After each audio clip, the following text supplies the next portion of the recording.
यहाँ पर new task पर टच करने के बाद अगर आपके सामने पुट अबाउट ऑन रेडिट ये टास्क ओपन होता है तो इसको जल्दी ही सिलेक्ट करके कंप्लीट टास्क पर क्लिक कर देना, क्योंकि ये टास्क ज्यादा देर तक रहता नहीं है और बहुत ही कम समय में कंप्लीट होकर इससे अच्छी अर्निंग हो जाए। अब यहाँ पर रिव्यू में एक कंप्लीट टास्क का स्क्रीनशॉट होना और दूसरा प्रोफाइल का। अब इस लिंक पर टच करने के बाद हमारे सामने ऐप ओपन हो जाता है। आपके पास अगर ये ऐप नहीं होगा तो पहले इस पर रजिस्ट्रेशन करके लॉग इन कर लेना चाहिए आपको। फिर उसके बाद इस लिंक पर टच करने से जो पोस्ट ओपन हो जाती है उस पर अप वाले एरो पर टच करके स्क्रीनशॉट निकाल लेना है और दूसरा प्रोफाइल के सिंबल पर टच करके उसका स्क्रीनशॉट निकाल लेना है और वापस वेबसाइट पर आकर रिपोर्ट में यूजर नेम डाल देना है और उसके बाद चूज फाइल पर क्लिक करके उन दोनों भी स्क्रीनशॉट को टच कर लेना है और डन पर क्लिक करके सेंड रिपोर्ट पर क्लिक कर देना है। सेंड रिपोर्ट पर क्लिक करते ही हमारा टास्क पेंडिंग में चला जाता है, वहाँ पर वेरीफाई होकर हमें पेमेंट मिल जाता है और टास्क फिनिश टास्क में चला जाता है। फिनिश टास्क में आपने आज तक जितने टास्क कंप्लीट किए वो सभी टास्क आपको वहाँ पर मिल जाएंगे। अब यहाँ पर आप बैलेंस पर टच करोगे तो आपका बैलेंस दिखेगा। अब मेरे पास यहाँ पर $0.81 का बैलेंस है और इसे नीचे स्क्रॉल करोगे तो आप हिस्ट्री दिखेगी, आपको कौन से टास्क में कितना कितना पेमेंट दिया है करके। और अगर ओवरड्यू भी बैठ जाता है तो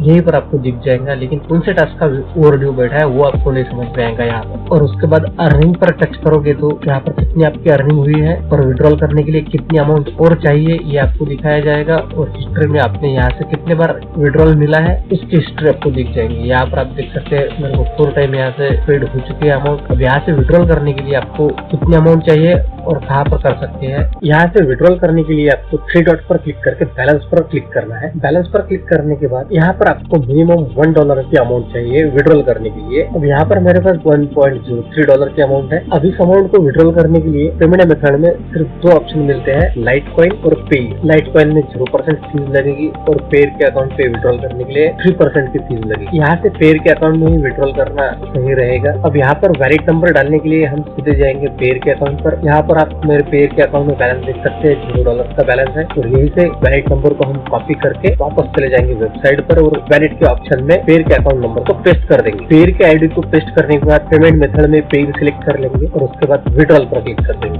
विड्रॉल पर क्लिक करते ही हिस्ट्री में यहाँ पर आप देख सकते हैं $1.09 की अमाउंट यहाँ से विड्रॉल हो गई है, लेकिन अमाउंट अभी पेंडिंग है। इस प्रोसेस को थोड़ा टाइम लग सकता है, आप इसे थोड़ी देर बाद चेक करेंगे या रिफ्रेश करेंगे तो आप यहाँ पर देख सकते हैं यहाँ पर अमाउंट पेड हो चुकी है। और उधर हम पेयर के अकाउंट में जाकर चेक करेंगे तो आप यहाँ पर भी देख सकते हैं $1.09 का बैलेंस हमें यहाँ पर रिसीव हो गया है।